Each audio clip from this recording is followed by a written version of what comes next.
welcome to Crystal Theater Presents, an arts, news, and variety show of, for, and by we young citizens. I'm Samantha Kulish, your host. And I'm Dave Chipetta, your co-host. So Sam, what's on the agenda for us tonight? Well, the theme of tonight's show is acting. Now, the Webster's Dictionary says that acting is an art, act, or occupation of performing in plays or movies. That sounds so simple, but personally I think acting's a lot more than that. Me too. Well, tonight we'll be showing a little play called Acting 101. Isn't that by Crystal Theater alumni Darren Ford? That's right. It stars Wayne Broder from Norwalk High, Kelly Yeager and Amanda Winters from Nathan Hale, and Brandon Farley from Rowton Middle School. What's it about? Well, it's about a pompous college professor who's directing a show with some pretty incompetent actors. But he makes things worse with his snobbish and negative attitude. When he stalks out of rehearsal, the kids take over the show themselves, and you'll see what happens. Speaking of acting, you'll be singing a song about acting from the show A Chorus Line, right? That's right. What will you be singing? Nothing. Nothing, but I thought you were going to sing. It's a song called Nothing, Dave.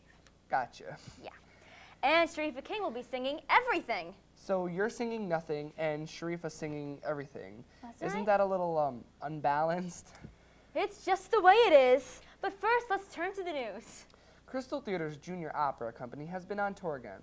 We have a clip of their recent appearance at Darien at the Oxridge and Holmes Elementary Schools. Let's check it out. Yeah. Okay. This opera was written by an American composer who loved children. His name is Seymour Barrett. And Little Red Riding Hood is only one of the operas that he has written for children, and it's a very charming one. Now, you all know the story of Little Red Riding Hood. It's all about Little Red Riding Hood and Grandma and the Wolf. Well, if you don't know it, you're going to find it out. But you have to listen very carefully. You have to listen very carefully so that you hear the words. And I have to change it. All right, let's make an opera right here. Whatever I sing to you, I want you to sing back to me. And we'll make it, that's how you make an opera. Are you ready?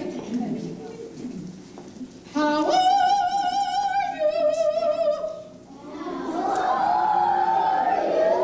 Bravo. Now you see, you just made an opera because that's the way we do it in an opera. Now, we know that we don't go through life singing, don't we? So what do we have to use? We have to use our imaginations. Okay, so you suspend reality. Now, you know there's no such thing as a wolf. Little Red Riding Hood is being sung by Melissa Schreier. Grandma and Mama are being done by Sharifa King. And the Big Bad Wolf is Mr. Greg Kiskin. So I will now introduce you to that, and off we go.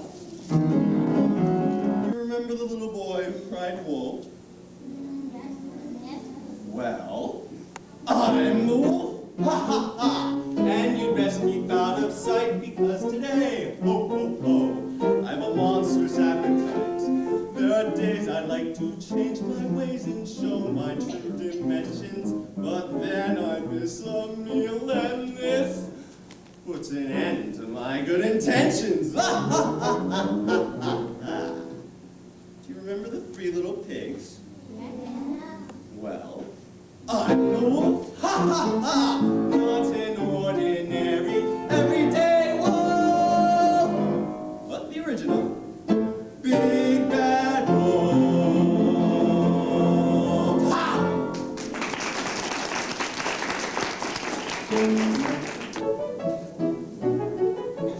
No one should ever break a promise. I haven't broken one in months. That's why I think it would be alright if I break my promise just this once. No one should fail to do his homework, or he may grow up to be a dunce. I'm very clever, so I believe that I'll skip my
revenge and power. Please forgive me, Grandma. This is all my fault. No, you're not to blame. Oh, yes, she is. But I'd have got her all the same. She escaped me once, and for that she'll pay the price. I'm a foxy old wolf, and I can't be fooled twice. So, Melissa. Okay, and she's Little Red. And this is Greg. And Greg's a senior. Melissa's only in 9th grade. So she's her freshman. And Sharifa's in 11th grade. And they've been in a lot of... okay, any questions, guys? Yes, please. Yeah, do the pink. Or both pink. Okay. With the darker hair. Right, you right there.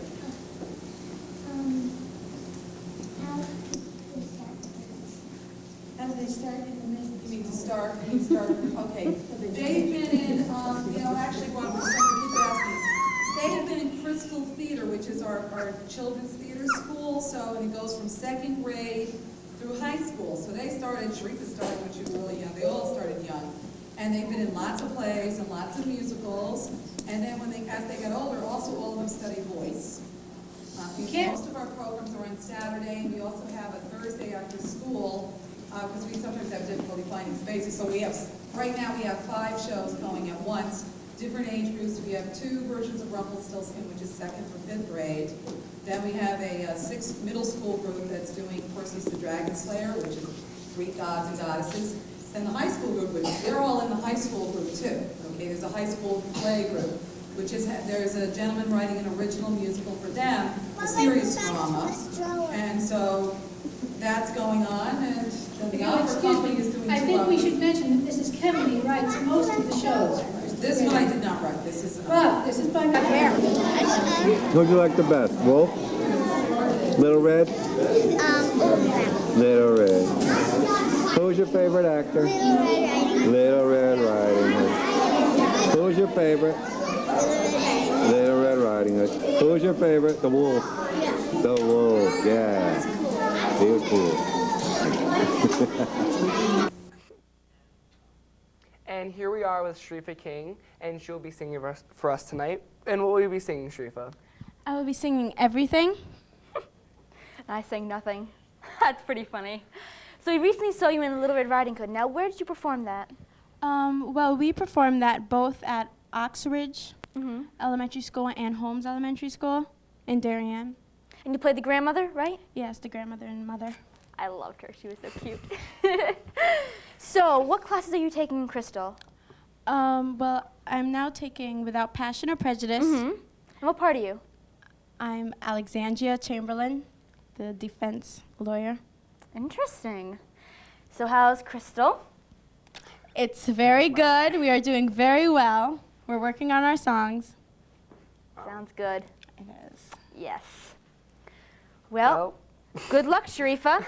And thank you for coming. Thank you. Thank you for having me. Sammy.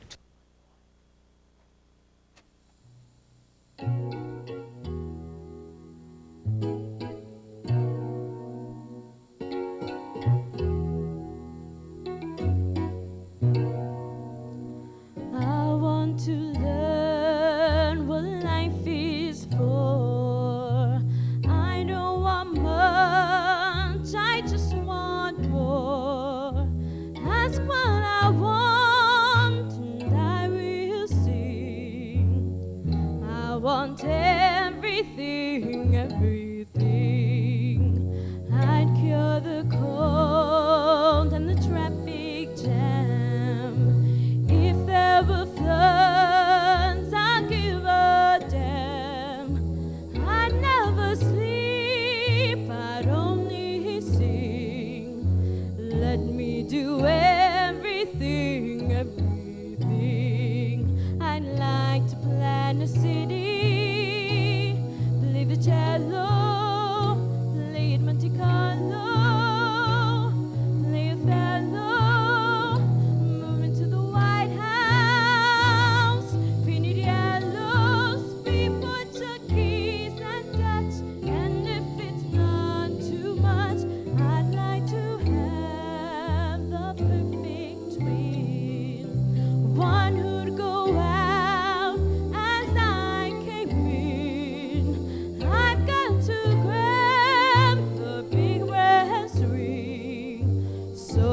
have everything, everything. I'm like a child who's set free at the fun fair. Every ride invites me, and it's unfair saying that I only get my one chance. Doesn't seem just I should live as I must if they give me the time to turn the tide. Give me the truth if once I lied. Give me the man who's gonna bring more of everything, much more of everything. Then I have everything, then I have everything,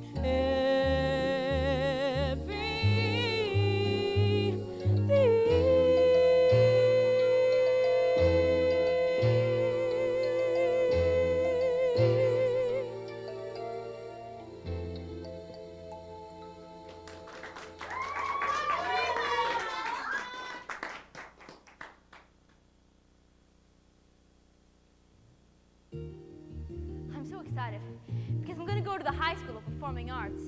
I mean, I was dying to be a serious actress. Anyway, it's the first day of acting class, and we're in the auditorium. And our teacher, Mr. Karp, he puts us up on stage and he says, okay, today we're going to do some improvisations. Now you're on a bobsled, and it's cold, and it's snowing out. All right? Go.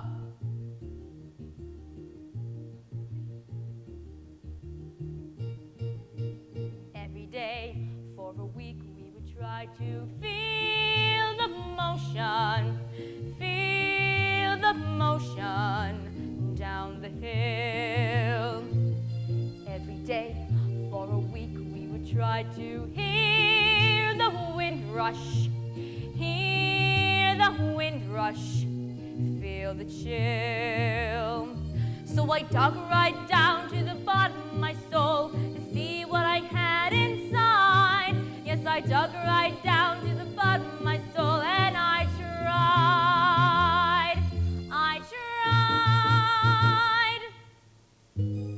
And everybody's going whoosh, whoosh. I feel the air, I feel the snow, I feel the cold. And Mr. Karp turns to me and he says, okay, Morales, what do you feel? And I said, nothing, I'm feeling nothing. And he says, nothing could get a girl transferred. They all felt something, but I felt nothing. Only the feeling that this bull was absurd. So I said to myself, hey, it's only the first week. They don't have bobsleds in San Juan. Second week, more advanced, we had to be a table, be a sports car, ice cream cone. Mr. Karp, he would say, very good, except Morales, try Morales all alone. So I dug right down to the bottom of my soul to see how an ice cream felt. Yes, I dug right down to the bottom of my soul, and I tried to melt.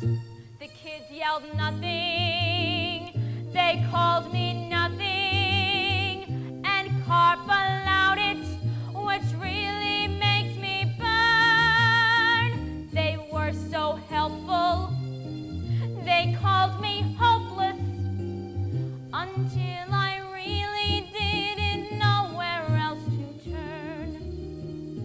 And Mr. Karp would say to me, I think you should transfer to Girls High. You'll never be an actress, never. To church, praying Santa Maria, send me guidance on my knees. Went to church, praying Santa Maria, help me feel it, pretty please. And a voice from down at the bottom of my soul came up to the top of my head. And a voice from down at the bottom of my soul, here is what it said. This man is nothing, this course is nothing. If you want something, go find another class. And when you find it, you'll be an actress. And I assure you that's what finally came to pass. 6 months later I heard that Carp had died. So I dug right down to the bottom of my soul and cried,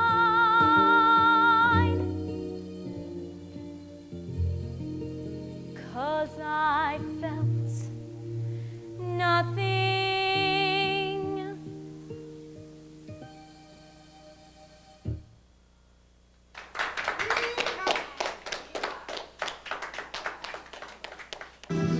Cacophony can make you crazy. Disharmony, my mind is hazy. Cacophony can make you crazy. Disharmony, my mind is hazy. If we seem a little manic, it's because we're in a panic. Out of control, out on a roller coaster. Up and down, high and low, turn the bend, so it goes. Endless speed.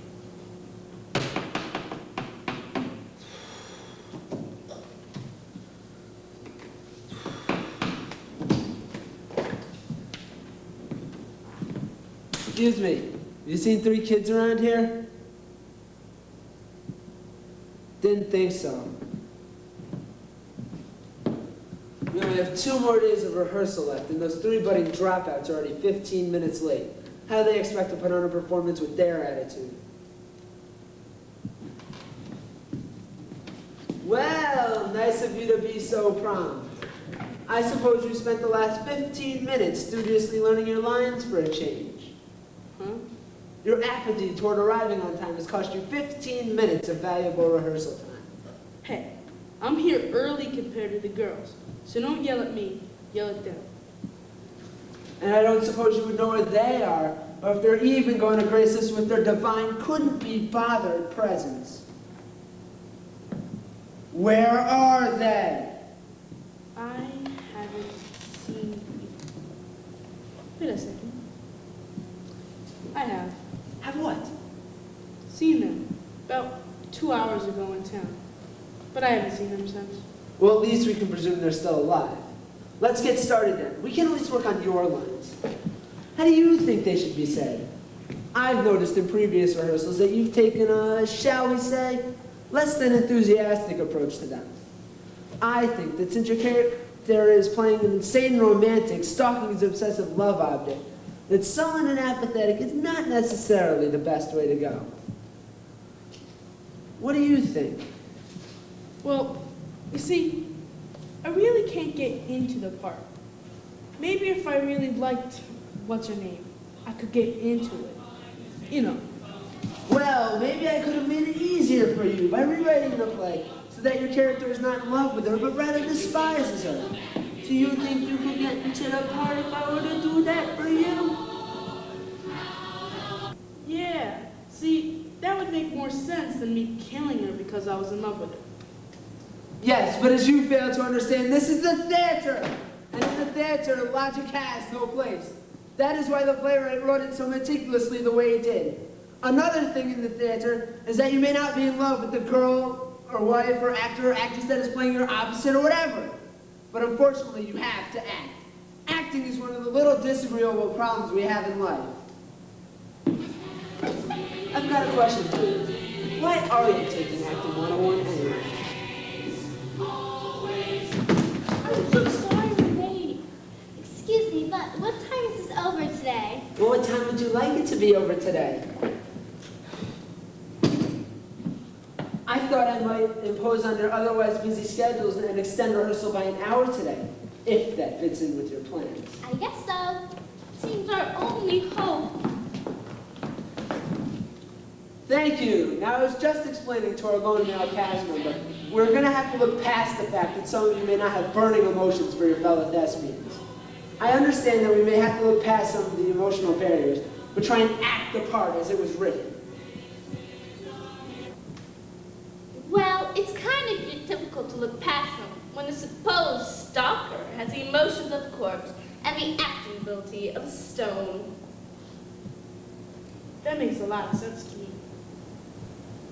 Please, like I was saying, we're going to have to look past the fact that you may not have burning emotions for each other.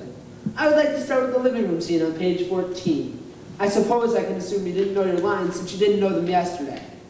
I know some of them. Splendid! Does anyone else know some of their lines? I was going to learn them last night, but my boyfriend called and I couldn't hang up, but I'll learn them tonight. I know my lines, except the last 8 pages. Of course, I'm not in the last 8 pages. Well, that will have to do. Grab your scripts and take your places. Let's begin on page 14, Isabella's line.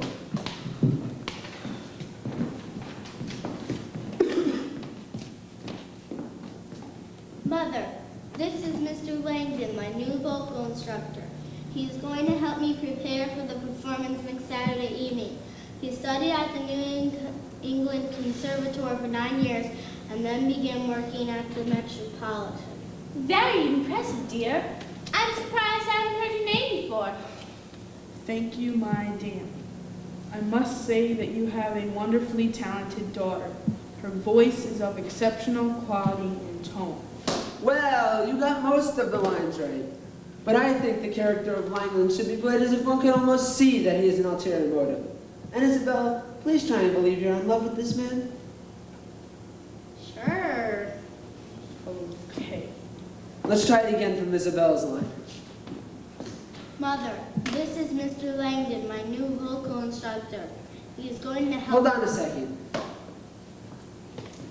I don't think you understand. Perhaps you misunderstand what is going on between these two people. Would anyone care to tell me how you interpret this scene? I think that she likes him at first. And I think she thinks he feels equally strong about her. Exactly.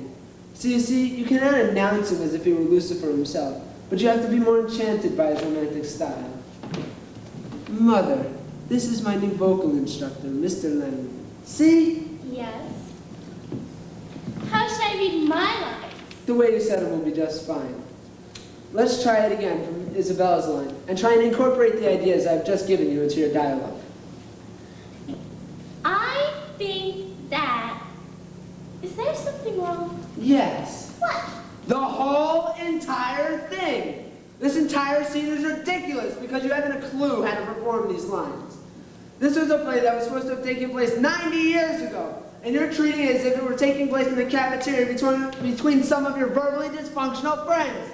I cannot believe that I was stuck with the incompetence of you for my graduate studies directing course. And when you guys decide that practicing and learning your lines is more important than getting smashed at one of your juvenile parties, feel free to give me a call.